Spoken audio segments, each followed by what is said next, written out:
So we're in Fresno, California. We just came out and did a service on this Navion water heater.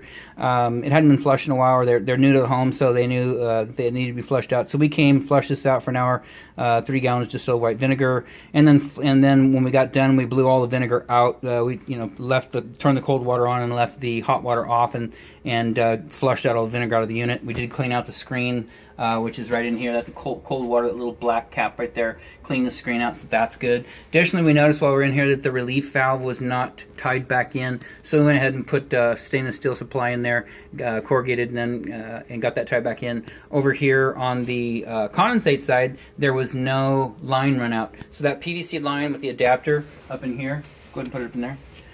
Right up in here, threaded adapter, we put that on, a couple 45s to get back to the wall, and then 90s, and then we got some nice straps just so it doesn't get bumped around, because if it bumps, you can actually break that little nipple that's coming out of the unit right there. So it stubs down, straps. We cut the sheetrock out, drilled a hole, and then put it all back together. So, if you want to get tape texture back in there, that's fine. But at least the sheetrock's back on. There's a nice tight hole down there. We did make penetration to the drywall right here, and because you've got this rounded surface, an escutcheon doesn't fit real well across that. So we just siliconed it in, put a 9 on it, dropped it down. So you will get some residual water here. How much, I don't know. You'll have to take it for a test drive and see. We'd already talked about that earlier.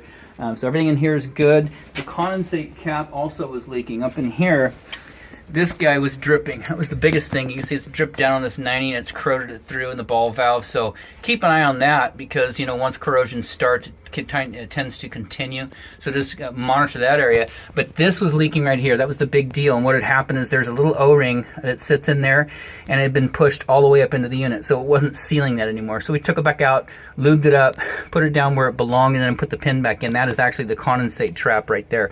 So no water dripping out of that right now. Everything's good. Water's running. We blew some water through some lines in the house. You got plenty of hot water. We do recommend leaving it down at 120 to 125, whatever you'd like. 140 is just way too hot, unless you're my wife. Outside of that, this installation is done.